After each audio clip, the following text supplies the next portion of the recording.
আসসালামু আলাইকুম। You must do business. অর্থ সম্পদ মানব জীবনের একটি গুরুত্বপূর্ণ অংশ। পকেটে পয়সা না থাকলে মানব জীবনে পৃথিবীতে চলাফেরা খুবই মুশকিল। সম্পদ গড়ে তোলার ক্ষেত্রে ইসলামের পক্ষ থেকে কোনো বাধা নেই, তবে শর্ত হলো উপার্জন হতে হবে হালাল পন্থায়। অর্থাৎ আপনি যে পেশাতেই থাকেন না কেন সেই উপার্জন অবশ্যই হালাল পন্থায় হতে হবে।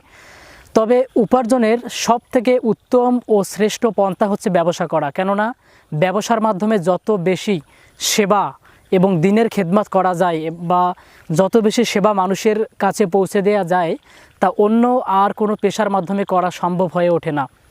সর্বকালের সর্বশ্রেষ্ঠ মানব হজরত মুহাম্মদ সাল্লাল্লাহু আলাইহি ওয়াসাল্লাম তিনি নিজেও ছিলেন একজন ব্যবসায়ী। তার সততা, ন্যায়নিষ্ঠতা, ভালো আচার ব্যবহারের কারণে তিনিও সেই সময় সবথেকে সেরা ব্যবসায়ী ছিলেন। তাই তার অন্যান্য ব্যবসায়ীর চেয়ে তার লাভের পরিমাণ ছিল সবচেয়ে বেশি। আপনি যদি একটা বিষয় দেখেন তাহলে আপনি হয়তো জানেন যে ইসলামে জাকাত এবং সদাকা করার একটা প্রসঙ্গ আছে। ইসলামে জাকাত এবং সদাকা করার বিষয়ে নির্দেশ দেওয়া হয়েছে। কিন্তু এই জাকাত এবং সদাকা বিষয়টা নির্ভর করে আপনার অর্থ সম্পদ থাকা না থাকার উপর। অর্থাৎ আপনার কাছে যদি অর্থ সম্পদ না থাকে তাহলে আপনি জাকাত বা সদাকা করতে পারবেন না। তাই প্রচুর পরিমাণ ইনকাম করার চেষ্টা করুন এবং চেষ্টা করুন জাকাত এবং সদাকা করার। সাধারণ অনেক মুসলিম ধন সম্পদকে খারাপভাবে দেখে এবং বিশেষ করে ধন সম্পদ থাকাকে তারা খারাপভাবে দেখে বা নেতিবাচক মানসিকতা নিয়ে তারা এটা দেখে, এবং সমাজে যারা ধনী ব্যক্তি তাদেরকেও তারা এক প্রকার নেতিবাচক মানসিকতা থেকে দেখে এবং বিচার করে। তো ইসলামে যারা আদর্শ, বিশেষ করে সাহাবীগণ, তারা ধন সম্পদ থাকাকে খারাপভাবে দেখতো না, বরং ধন সম্পদ জমিয়ে রাখাকে তারা খারাপভাবে দেখতো এবং ধন সম্পদ জমিয়ে রাখাকে তারা নিরুৎসাহিত করতো। সুতরাং সম্পদের প্রতি এই পরাজিত, সস্তা এবং দুর্বল মানসিকতা থেকে বেরিয়ে আসতে হবে। অর্থাৎ আপনাকে হতে হবে পৃথিবীর সবথেকে বড় বিলিয়নিয়ার। অর্থাৎ কৃপণ না হয়ে সবথেকে বড় বিলিয়নিয়ার হয়ে আপনাকে প্রচুর পরিমাণ দান করতে হবে। অর্থাৎ ইসলামের সেই সোনালী যুগের স্বর্ণযুগ ফিরিয়ে নিয়ে আসতে হবে এবং দান করার মানসিকতা অন্যদেরকে উপদেশ দিতে হবে যেন তারা প্রচুর পরিমাণে দান করে। ব্যবসা এবং বিপুল পরিমাণ সম্পদ উপার্জন করার সবথেকে বড় অনুপ্রেরণা হচ্ছে আল্লাহর রাস্তায় দেদারচে খরচ করতে পারার সক্ষমতা। আপনার হাতে যদি টাকা পয়সা না থাকে বা অর্থ সম্পদ না থাকে, আপনি কখনোই দান করতে পারবেন না। তাই দান করার বা অর্থাৎ ব্যবসা বা অর্থ সম্পদ উপার্জন করার সবথেকে বড় অনুপ্রেরণা হচ্ছে বা হওয়া উচিত, সেটা হচ্ছে আল্লাহর রাস্তায় দেদারচে খরচ করতে পারার সক্ষমতা থাকা।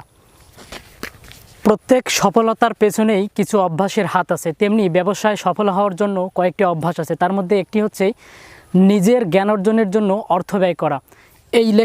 এই বইয়ের লেখক তিনি নিজে প্রতি বছর জ্ঞান অর্জনের জন্য নিজের জন্য ব্যয় করে প্রায় 15 থেকে 16,000 ডলার। অর্থাৎ তিনি প্রতি বছর জ্ঞান অর্জনের জন্য 15 থেকে 16,000 ডলার ব্যয় করেন এবং এই টাকা বা এই ডলার তিনি ব্যয় করেন নিজের জ্ঞান অর্জনের জন্য, নিজের দক্ষতা উন্নয়নের জন্য। এবং তিনি বলেছেন যে প্রত্যেকটা উদ্যোক্তাকে বা প্রত্যেক উদ্যোক্তাকে জ্ঞান অর্জনের জন্য প্রতি বছর 10,000 ডলার ব্যয় করা উচিত। আর দ্বিতীয় গুরুত্বপূর্ণ অভ্যাসটি হচ্ছে নিজের জন্য একজন বিজ্ঞ উপদেষ্টা থাকা, অর্থাৎ পরামর্শক রাখা। কেননা আপনি একজন উদ্যোক্তা হতে পারেন, কিন্তু কখনো না কখনো এমন হতে পারে যে আপনি ভুল পথে পা বাড়াচ্ছেন বা ভুল পথে হাঁটছেন। একজন পরামর্শক, একজন ভালো, দক্ষ এবং যোগ্যতা সম্পন্ন পরামর্শক আপনাকে পরামর্শ দিয়ে বা একজন উপদেষ্টা আপনাকে পরামর্শ দিয়ে আপনি যদি পথভ্রষ্ট হন বা ভুল পথে পা বাড়ান, তিনি আপনাকে সঠিক পথে নিয়ে আসবেন। অর্থাৎ আপনি যদি সঠিক পথ থেকে ছিটকে পড়ে যান, তিনি আপনাকে টেনে তুলবেন। এর জন্য নিজের জন্য একজন বিজ্ঞ উপদেষ্টা বা পরামর্শক রাখা। এবং তৃতীয় গুরুত্বপূর্ণ অভ্যাসটি হচ্ছে সদাকা করা। অর্থাৎ আপনি যত বেশি সদাকা করবেন আপনার বিপদ-আপদ তত বেশি দূর হবে এবং আপনার বারাকা তত বেশি বাড়বে।